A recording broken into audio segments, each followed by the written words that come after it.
తెలంగాణలోని పేదలకు ఇది ఒక చేదు వార్త. ఎంతో మందికి సంజీవినిగా ఉన్న ఆరోగ్యశ్రీ సేవలు నెట్వర్క్ ఆసుపత్రిలో నిలిచిపోనున్నాయి.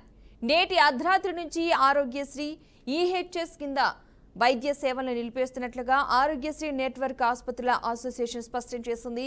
ప్రభుత్వం నుంచి రావాల్సిన బకాయిలు పేరుకుపోవడంతోనే ఈ కఠిన నిర్ణయం తీసుకోవాల్సి వచ్చిందని అసోసియేషన్ అధ్యక్షుడు డాక్టర్ రాకేష్ ఓ ప్రకటనలో వెల్లడించారు. ఇది గత ఏడాది కాలంగా ఆరోగ్యశ్రీకి 18 నెలలుగా ఈహెచ్ఎస్ కు సంబంధించిన బిల్లులను ప్రభుత్వం చెల్లించడం లేదని ఆయన ఆరోపించారు. పేరుకుపోయిన బకాయిల వల్ల ఆసుపత్రుల నిర్వహణ తీవ్ర భారంగా మారిందని, ఈ పరిస్థితుల్లో సేవలను కొనసాగించలేమని ఆయన వివరించారు. ఆరోగ్యశ్రీ ట్రస్ట్ నెట్వర్క్ ఆసుపత్రులకు 100 కోట్ల రూపాయలు విడుదల చేస్తుంది. అయితే ఈ మొత్తం ఏమాత్రం సరిపోదని, బకాయిలతో పోలిస్తే ఇది చాలా తక్కువని ఆసుపత్రుల యాజమాన్యాలు అసంతృప్తి వ్యక్తం చేశాయి. అందుకే ముందుగా ప్రకటించినట్లే సేవలు నిలిపివేయాలన్న నిర్ణయానికే కట్టుబడి ఉన్నట్లుగా తేల్చి చెప్పాయి. వాస్తవానికి సెప్టెంబర్ 1 నుంచే సేవలు నిలిపివేస్తామని గత నెల 21న ఆసుపత్రుల యాజమాన్యాలు ప్రభుత్వానికి లేఖ రాశాయి.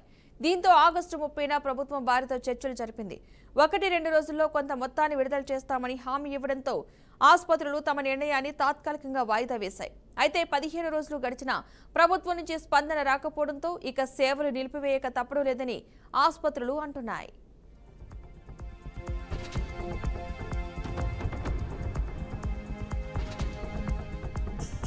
ఇక మరోవైపు ఆరోగ్యశ్రీ ట్రస్ట్ వర్గాలు మాత్రం బకాయిల విషయంలో భిన్నమైన లెక్కలు చెబుతున్నాయి. ప్రైవేటు ఆసుపత్రులకు 530 కోట్ల రూపాయలు, ప్రభుత్వ ఆసుపత్రులకు 550 కోట్ల రూపాయలు, మొత్తం కలిపి 1100 కోట్ల రూపాయలు చెల్లించాల్సి ఉందని పేర్కొంటున్నాయి. ప్రభుత్వ హామీ, ఆసుపత్రుల సమ్మె నిర్ణయంతో ఆరోగ్యశ్రీ లబ్ధిదారులు ఆందోళన చెందుతున్నారు. రైట్, ఇదే అంశానికి సంబంధించి మనతో మాట్లాడడానికి జూమ్ లైవ్ లో సిద్ధంగా ఉన్నారు తెలంగాణ నెట్వర్క్ ఆసుపత్రుల association vice president doctor Ramesh గారు. ఇక అదే విధంగా మరొక గెస్ట్ కూడా మనతో పాటు జాయిన్ అవుతున్నారు, బేతి మహేందర్ రెడ్డి గారు, బీజేపీ అధికార ప్రతినిధి. నమస్తే అండి మహేందర్ గారు, అదేవిధంగా రమేష్ గారు. నమస్తే అండి. ఓకే రమేష్ గారు, చెప్పండి అసలు ఎందుకు ఆరోగ్యశ్రీ నిలిపివేయడానికి, అంటే ప్రభుత్వంతో చర్చలు జరిపారు కదా, ఏం జరిగిందంటారు అసలు? లేండి, ప్రభుత్వంతోనే చర్చలు ప్రతిసారి జరుగుతూనే ఉన్నాయి. ఎవ్రీ 1 to 2 years మా బాధలు ఇలా చెప్తున్నాము, కానీ ప్రతిసారి వాగ్దానాలు ఇస్తున్నారు, కానీ ఒక్కసారి కూడా అది పర్మనెంట్ నెరవేర్చట్లేదు. మేము డాక్టర్లం అయి ఉండి పేషెంట్ సేవ చేయాలి, కానీ ప్రతిసారి హైదరాబాద్కి వచ్చి మా డబ్బులు మాకు ఇవ్వండి, నడపలేకపోతున్నామని చెప్పుకోవడానికి చాలా బాధ కలిగిస్తోంది. ఎప్పటికి కూడా ఆమె అడిగినప్పుడల్లా ప్రతిసారి 1000-1500 కోట్లు బకాయిలు ఉంటాయి, అడగగానే ఒక 100-200 కోట్లు ఇస్తున్నారు, మళ్ళీ అదంతే, మళ్ళీ యథాస్థితి అన్నట్టు. సో ఈసారి ఇలా కాదు, ఏదన్నా ప్రతిసారి మనం రోడ్ ఎక్కడం కరెక్ట్ కాదు, ఏదన్నా కరెక్ట్ గా చూసుకుందాము. మేము చేసేది అంతా ఏది అంటే అండి, దీంట్లో పెద్దగా లాభం ఏమీ ఉండదు. దీంట్లో ఇది ఒక ప్రజాసేవ లాగానే చేసేది, అందులో పెద్దగా డబ్బులు మిగలవు, ఏమీ ఉండవు దాంట్లో. బట్ దానికి కూడా మేము డబ్బులు ఖర్చు పెట్టుకొని సప్లయర్లకి పేమెంట్ చేయలేక, డాక్టర్లకి వాళ్ళ ఫీజులు ఇవ్వలేక, ఇక చాలా ఇబ్బంది, ట్యాక్సెస్లు కానీ ఇవన్నీ చాలా ఉంటున్నాయి. ఇవన్నీ కట్టలేక మేము నిస్సహాయత వ్యక్తం చేస్తున్నాం. డాక్టర్లు కూడా పని చేయమంటున్నారు, 2 డాక్టర్లు వెళ్ళిపోయారు, మేము రామంటున్నారు. వాళ్ళు కూడా ఎంతకని చూస్తారు చెప్పండి. 5-6 నెలల నుంచి డాక్టర్లకు పేమెంట్ ఇవ్వలేకపోతున్నాం, 5-6 నెలలు సప్లైర్లకు పేమెంట్ ఇవ్వలేకపోతున్నాము. అది పరిస్థితి. అంటే దాదాపు ఎప్పటి నుంచి బకాయిలు ఉన్నాయంటారు, ఎంత మొత్తంలో ఉంది? మీరు అన్నట్టు నిజంగానే ప్రైవేటు 530, ప్రభుత్వ ఆసుపత్రులకి 550 కోట్లు అంటున్నారు. ఎవ్రీ ఇయర్ దాదాపుగా 1 year మనీ బ్యాక్ లాగ్ ఉంటాయండి, ప్లస్ ఆర్ మైనస్, ఒకసారి 100-200 అటు ఇటు ఉంటాయి. యావరేజ్ గా ఎవ్రీ ఇయర్ 1 year బకాయిలు ఉంటాయండి. ఇప్పుడు బకాయిలు ఒకటి కాకుండా మెయిన్ గా మేము అడిగేది ఏంటంటే, ఆరోగ్యశ్రీ అనేది 2007లో స్టార్ట్ అయింది. అప్పుడు ఏంటంటే గవర్నమెంట్ ప్రైవేట్ హాస్పిటల్స్ ని రిక్వెస్ట్ చేసి ఏంటంటే, బీపీఎల్ ఫ్యామిలీలో 20% ఉంటారు, బిలో పవర్టీ లైన్ ఫ్యామిలీ 20% ఉంటారు, వాళ్ళకు కొన్ని పెద్ద డిసీజ్ జబ్బులు వస్తే వైద్యానికి గవర్నమెంట్ లో ఇబ్బంది అవుతుంది. సో మీ దగ్గర ఇట్లా కొన్ని మంచాలు ఖాళీ ఉంటాయి కాబట్టి వాటిని వాడుకుంటాము, కొంచెం తక్కువలో మీకు మనీ ఇస్తాం, మీకు అయ్యే మందులు ఖర్చులు, బేసిక్ ఖర్చుల మందము తక్కువ ప్యాకేజీలో మనీ ఇస్తాము, టేక్ ఇట్ యాజ్ సర్వీస్ అన్నప్పుడు చెప్పారు. మేము 20% కేసులు కదా, సరే పోనీ అని మేము అందరం ముందుకు వచ్చాము. కానీ అది 20% కాస్త ఇప్పుడు 80% పెరిగింది. సో 80% ప్యాకేజెస్, అప్పుడు వాళ్ళు ఇచ్చిన ప్యాకేజ్ ఎలా అంటే అండి, మందులు, పరీక్షలు, డాక్టర్ ఫీజులు, ఇంకా బ్లడ్ అట్లా ఏమన్నా అన్ని ఇచ్చేస్తే, సర్జన్ ఫీజులు అన్ని ఇస్తే ప్రతి హాస్పిటల్ కి ఈచ్ ప్యాకేజ్ లో ఒక 5,000 కన్నా మిగిలవు ఒక హాస్పిటల్ రన్ చేయడానికి.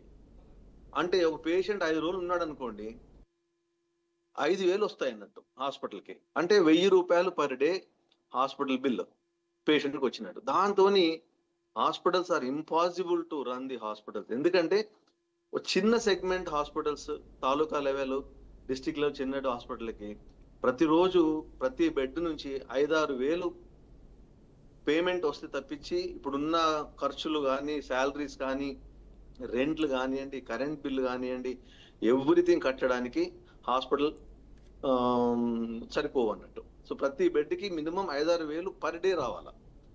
కానీ ఇప్పుడు ఆరోగ్యశ్రీలో ఇచ్చేది ఏంటంటే పర్ డే 1,000 కన్నా ఎక్కువ మిగలదు. అది ఏమన్నా బేబీ పేషెంట్ కాంప్లికేట్ అయింది అనుకోండి, ఇంకా మైనస్లోకి వెళ్ళిపోతాం. డబ్బులన్నీ ఖర్చు పెడతాం, మైనస్లోకి వెళ్తాము. ఈ ఖర్చు పెట్టిన పైసలు 1 ఇయర్ దాకా రావు. ఈ లోపల బ్యాంక్ లోన్ రేజ్ చేస్తున్నాము, ఆ ఇంట్రెస్ట్ కట్టలేక ఆ ఈఎంఐలు బకాయిలు, ఆ ఈఎంఐలు బౌన్స్ అవుతున్నాయి. ఆ విధంగా ప్రాబ్లం అవుతుంది. సో మెయిన్ గా ఇట్ ఈస్ ద ప్యాకేజ్ 2007 లో. అండ్ మరి ఇప్పుడు మన సీఎం గారు ఏమన్నారంటే 100% ఆరోగ్యశ్రీ చేద్దామన్నారు. చాలా మంచి idea. Health must be free to the people, health must be free. కానీ అనడం, కానీ దాని తగ్గట్టుగా విధి విధానాలని అన్నిటిని మీద ఎవరు దృష్టి పెట్టట్లేదు. ఊరికే 100% అన్నాక మా హాస్పిటల్లో ఒకప్పుడు 10-20% ఆరోగ్యశ్రీ పేషెంట్లు ఉండేవాళ్ళు. ఇప్పుడు దాదాపుగా ఏంటంటే 20 మంది 78% పేషెంట్లు ఆరోగ్యశ్రీ పేషెంట్లు అవుతున్నారు. అట్లీస్ట్ మినిమం తక్కువ 60-70% ఆరోగ్యశ్రీ పేషెంట్లు అవుతున్నారు. సో బిల్డింగ్ లో క్యాష్ ఫ్లో ఉండట్లేదు to run the hospital. So అది మెయిన్ ప్రాసెస్. సో అందుకని మేమేమంటున్నాము, మీరు ఇచ్చే ప్యాకేజ్ మా హాస్పిటల్ మెయింటెనెన్స్ కూడా మిగలాలి.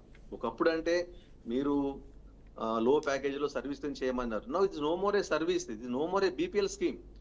This is a all over state health scheme. ఇది ఇప్పుడు దాని బీపీఎల్ స్కీమ్ అని అనలేము మనం. బీపీఎల్ స్కీమ్ అన్నామంటే రాష్ట్రంలో 100 మంది బీపీఎల్ కింద వచ్చినట్లు లెక్క అవుతుంది. It is not a BPL scheme. And number 3, ప్రతిసారి ఇంతకుముందు గవర్నమెంట్ మాకు ఫస్ట్ 2 లక్షలు ఒక ఫ్యామిలీ కవరేజ్ ఉండేదండి. ఇప్పుడు లాస్ట్ గవర్నమెంట్ 5 లక్షలకు చేసింది. ఇప్పుడు 10 లక్షలకి ప్యాకేజ్ ఇంక్రీజ్ చేసింది. అంటే what is the meaning of 10 లక్షలు మీకు ఎవరికైనా తెలుసా? డాక్టర్ హాస్పిటల్ కి ఓ పేషెంట్ జబ్బుతోని వచ్చినప్పుడు 2007లో ఏదైతే 30-40 వేలు ప్యాకేజ్ ఫిక్స్ చేశారో that package is same. So హాస్పిటల్కి వచ్చే మనీ మళ్ళీ 5,000 మాత్రమే. అంతకన్నా 10 లక్షలు కాదు, 20 లక్షలు మీరు కవరేజ్ పెంచినా హాస్పిటల్కి వచ్చేది మాత్రం 5,000, 6,000 తప్పించి ఎక్కడ రావట్లేదు. సో మేమేం అడుగుతున్నాము, మీరు 2 లక్షల నుంచి 10 లక్షలకి పెంచారు కవరేజ్, అలాంటి ప్యాకేజీలు ఎందుకు పెంచరు? ప్యాకేజీలు మాత్రం అలాగే ఉన్నాయి. So it means actually there is no benefit to anybody. ఊరికే చెప్పుకోవడము 10 లక్షలు పెంచామని తప్పించి రియల్లీ పేషెంట్ కు మంచి క్వాలిటీ వైద్యము, మంచి స్టెంట్లు, మంచి ఇంప్లాంట్లు పెడదామన్నా కానీ ఈ మనీ సరిపోవు. ప్యాకేజ్ మనీ పెంచిన, కవరేజ్ మనీ పెంచినప్పుడు ప్యాకేజ్ మనీ కూడా పెంచితేనే పేషెంట్ కి మంచి వైద్యము అన్ని సక్రమంగా అందుతాయి. సో ఇవన్నీ మేము మాట్లాడుతున్నాము. ఇవన్నీ చేద్దామనుకుంటే ఇంకెవరు అది అవ్వట్లేదు. హెల్త్ మినిస్టర్ గారు, హెల్త్ సెక్రటరీ కానీ, సిఇఓ గారు కానీ వాళ్ళన్నీ అర్థం చేసుకున్నారు, పాపం చేసుకున్నారు, కానీ ముందుకు వెళ్ళట్లేదు. ఇక ఈ నిస్సహాయతని మేము భరించలేక ఇక ఇలా ముందుకు రావాల్సి వచ్చింది. ఓకే మహేందర్ రెడ్డి గారు, మీరు చెప్పండి, అసలు ఇలాగా ఆరోగ్యశ్రీ సేవలు నిలిచిపోవడం అంటే ప్రజలు చాలా ఇబ్బంది పడే పరిస్థితి ఇవి. సో దీనిపై మీరేమంటారు మహేందర్ రెడ్డి గారు? నమస్కారం అండి. నమస్తే అండి. బీఆర్కే న్యూస్ ప్రేక్షకులకు మా డిబేట్ పాల్గొంటున్న రమేష్ అందరికీ కూడా నమస్కారం తెలియజేస్తూ, ఈ రోజు అంటే మంగళవారం అర్ధరాత్రి నుండి ఆరోగ్యశ్రీ సేవలు బంద్ చేస్తామని చెప్పేసి తెలంగాణ ఏదైతే నెట్వర్క్ హాస్పిటల్స్ అసోసియేషన్ అవుతుందో పిలిపించడం జరిగింది. అయితే దానిలో భాగంగా ఏంటంటే గతంలో కూడా అనేక సార్లు అంటే ఆరోగ్య శాఖ మంత్రి గారిని, అదేవిధంగా ముఖ్యమంత్రి గారిని కలవడం జరిగింది. వాళ్ళు ప్రతి డేట్ కూడా పోస్ట్పోన్ చేసుకుంటూ పోవడం జరుగుతూ ఉన్నది. కానీ మాకు ఎలాంటి న్యాయం జరగట్లేదు. మేము హాస్పిటల్స్ మూసేసిన పరిస్థితి వచ్చేసింది. మేము చాలా బిల్స్ ఏవైతే ఉన్నాయో మేము ఇప్పుడు జీతాలు కానీ, ఇప్పుడు వారు చెప్పినట్టు జీతాలు కానీ ఇవ్వలేకపోతున్నాయని చెప్పడం జరుగుతుంది. ఓకే, నాకు కాదలేదు. ఎందుకంటే ఇవాళ కాంగ్రెస్ ప్రభుత్వం ఏర్పడ్డదే ఉచిత హామీలతో. నేనేమంటా అంటే ఉచిత హామీలు ఏవైతే ఉన్నాయో అందులో ముఖ్యంగా ఏంటంటే వైద్య విద్య అనేది ఎవరైనా ఏ పార్టీ అయినా స్వాగతిస్తుంది. గతంలో వైఎస్ రాజశేఖర రెడ్డి గారు ఈ ఫీజు రీఎంబర్స్మెంట్ కానీ, ఈ ఆరోగ్యశ్రీ ఏవైతే ఉన్నాయో రెండు కూడా ఉమ్మడి ఆంధ్రప్రదేశ్ వైఎస్ రాజశేఖర్ ప్రవేశపెట్టడం జరిగింది. అప్పుడు అందరూ కూడా దాన్ని స్వాగతించారు. ఈ రెండు కార్యక్రమాలు ఏవైతే ఉన్నాయో ఖచ్చితంగా భవిష్యత్తులో కూడా అమలు కావాలని చెప్పేసి ప్రజలందరూ కోరుకున్నారు. అయితే దానిలో భాగంగా ఇవాళ ఏమైతుందంటే ఇప్పుడు రాష్ట్రంలో ఇప్పుడు మన మీడియాలో చూస్తున్నాం ఏదైతే పెద్ద మొత్తంలో నిధులు నిలిపివేస్తుంటే గత 8 నెలలుగా 1400 కోట్ల రూపాయల ఏదైతే మన ఆరోగ్యశ్రీ కట్టాల్సిన అమౌంట్ ఏదైతుందో ప్రభుత్వం ఇవ్వట్లేదని చెప్పేసి చెప్పడం జరుగుతున్నది. అంటే మరి ఇన్ని రోజుల నుంచి కూడా మరి రేవంత్ రెడ్డి గారు ముఖ్యమంత్రి గారు మరి ఎందుకు ఈ పేద ప్రజల పట్ల ఇంత నిర్లక్ష్యంగా వివరిస్తున్నారో అర్థం కావట్లేదు. ఇంకో విషయం అండి, గతంలో కూడా గత 7 సంవత్సరాల క్రితం కూడా ఇదే విధంగా ఆరోగ్యశ్రీ సేవలు అప్పుడు ఉన్న టీఆర్ఎస్ ప్రభుత్వము కేసీఆర్ గారు అప్పుడు కూడా ఇట్లా నిర్లక్ష్యంగా వివరించి అప్పుడు కూడా దాదాపు సుమారు 1500 కోట్ల రూపాయలు వీళ్ళకి కట్టాల్సి ఆరోగ్యశ్రీకి కట్టాల్సి ఉంటే కట్టకపోతే అప్పుడు కూడా ఆరోగ్యశ్రీ సేవలు నిలిపడం జరిగింది గత 6-7 సంవత్సరాల క్రితం. అప్పుడు ఆరోగ్య శాఖ మంత్రిగా ఉన్న ఈటెలందర్ గారు స్పందించి ఒకటే నెల సుమారు 850 కోట్లు విడుదల చేయడం జరిగింది. అప్పుడు అది కట్టెక్కడం జరిగింది. నేను ఏమంటున్నా అంటే ఇవాళ రాష్ట్రంలో కానీ దేశంలో ఎక్కడైనా కానీ విద్యా వైద్య విషయంలో ఎవరు కూడా దాన్ని స్వాగతిస్తారు. విద్యా వైద్య విద్యలో ఉచితం అంటేనే ఎవరైనా స్వాగతిస్తారు.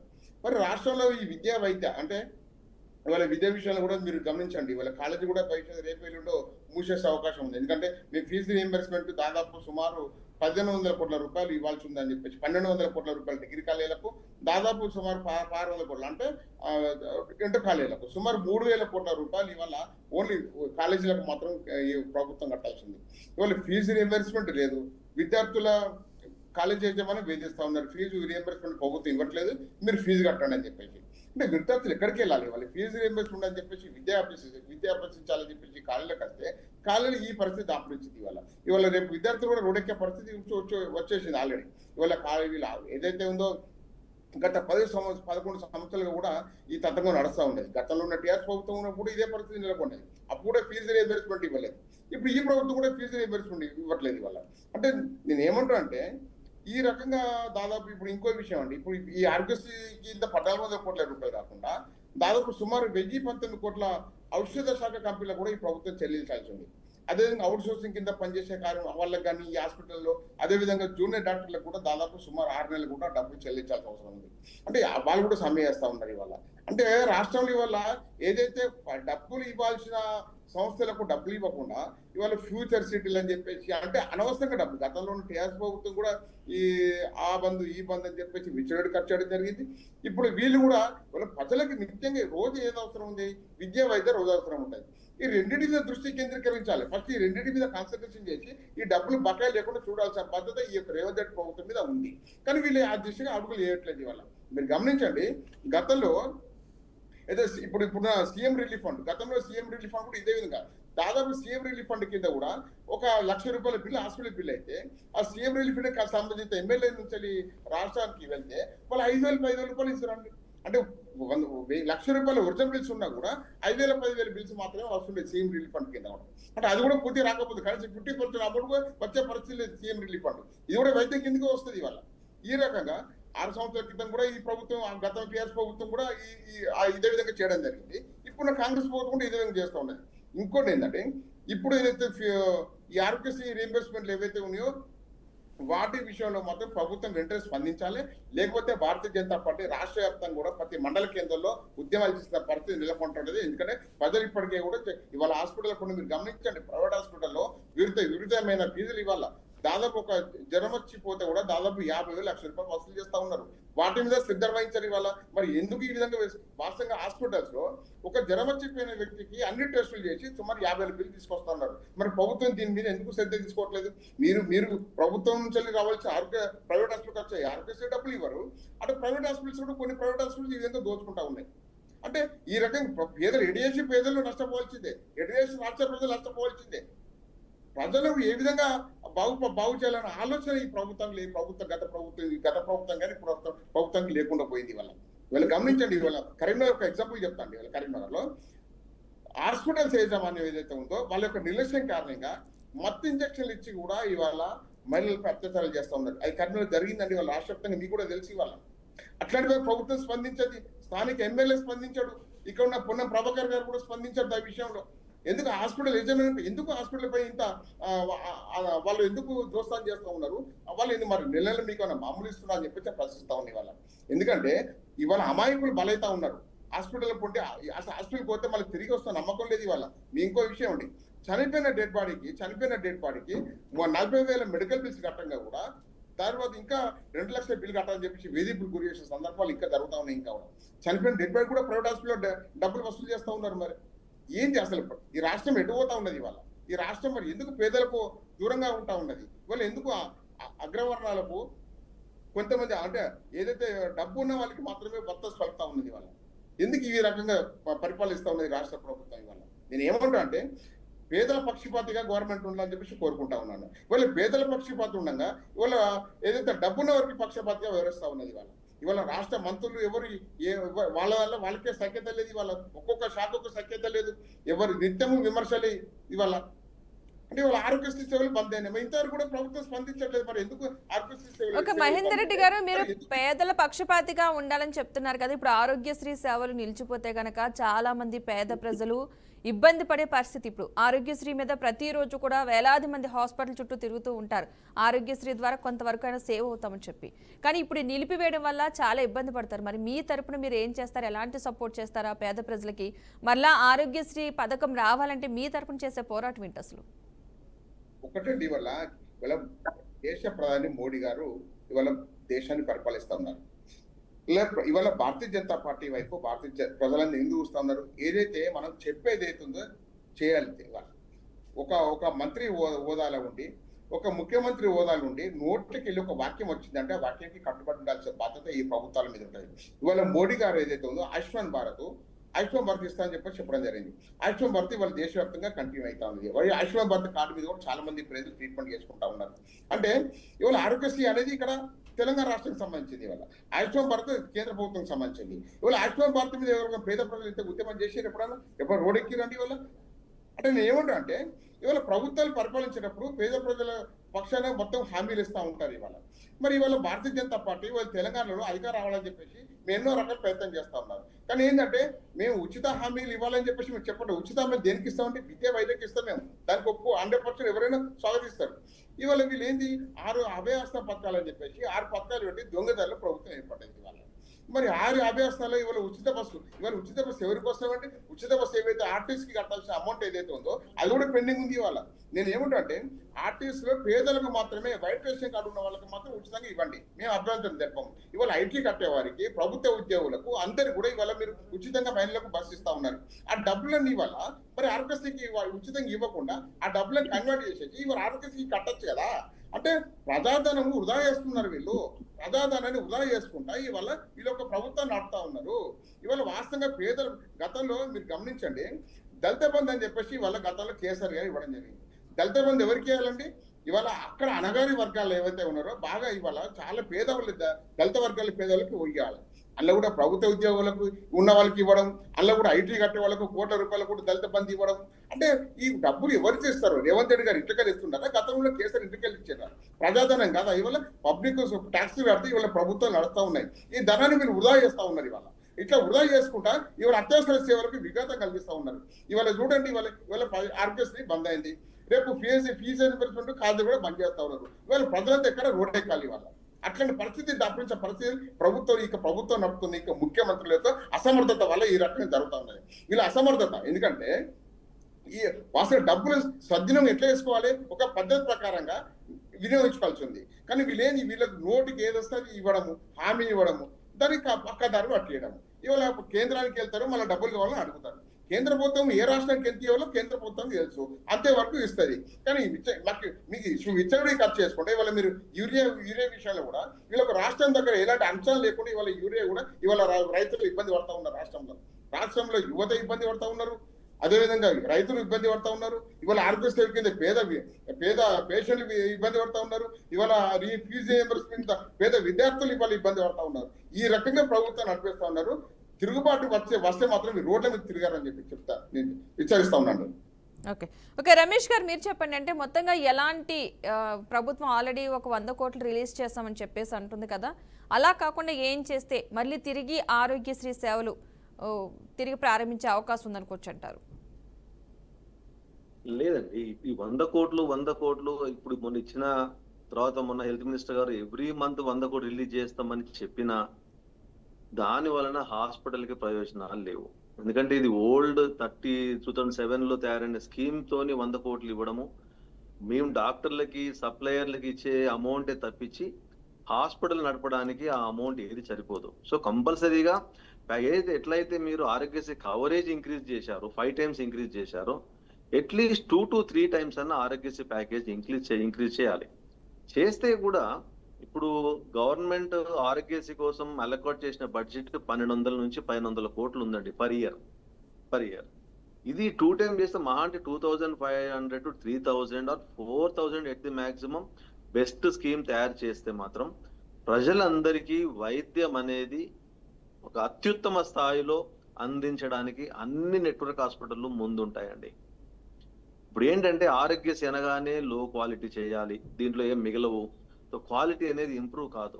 సో గవర్నమెంట్ దీన్ని మాండ్ రెండింతలు కొన్ని వేల కోట్లు ఫ్రీబీస్ ఇస్తున్నారు. ఫ్రీబీస్ వద్దనట్లే, అది గవర్నమెంట్ పాలసీ చేసుకుంది.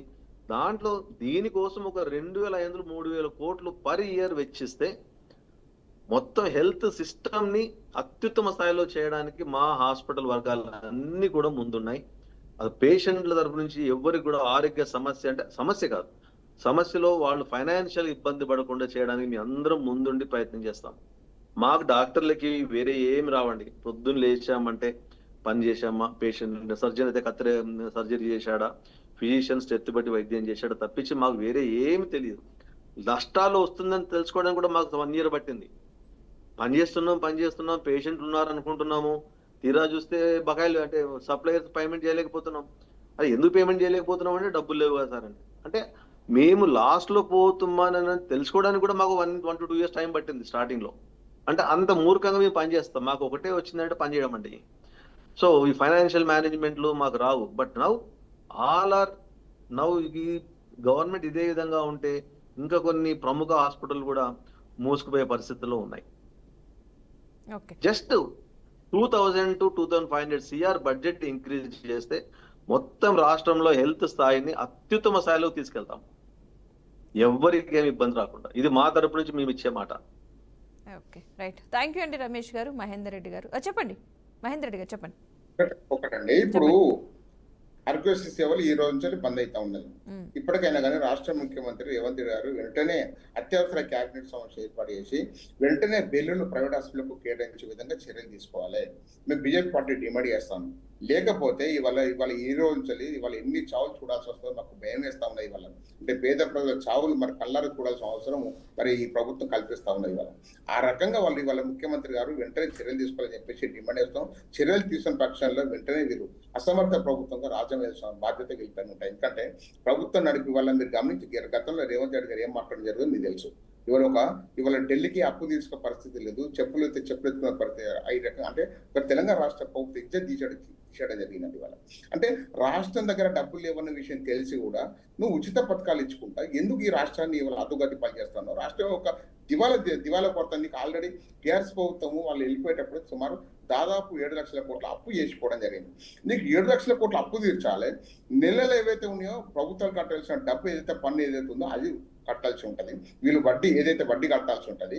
అవన్నీ ఉండగా కూడా నేను ఈ ఉచిత పథకం ఇస్తా, ఆ ఉచిత పథకం ఇస్తా అని చెప్పేసి మీరు ఏ ఉచిత పథకం వద్దండి, ఓన్లీ వైద్య విద్య మాత్రమే ఉచిత పథకాలు ఇవ్వండి. అందరూ కోరుకుంటారు. ఇవాళ ఈ 2 విషయంలో మీరు వాస్తవంగా అసలు నడితే అసలు రాష్ట్రంలో ప్రైవేట్ అని తీసేయండి, మొత్తం ప్రభుత్వాలే నడపండి. ఇవాళ వైద్యాన్ని విద్యాన్ని వాళ్ళ కాలేజీ ఇప్పుడు గవర్నమెంట్ స్కూల్స్ ఉన్నాయండి. ఇవాళ గవర్నమెంట్ స్కూల్స్ లో కూడా ఇవాళ మీరు గమనించండి సరైన మౌలిక వసతులు ఇవాళ పాపం మహిళలు ఎవరైతే ఉన్నారో అమ్మాయిలు వాళ్ళు ఇవాళ బాత్రూమ్ పోదంటే బాత్రూమ్లు ఇవ్వండి. వాళ్ళ ఈ రకంగా ఉన్నాయి.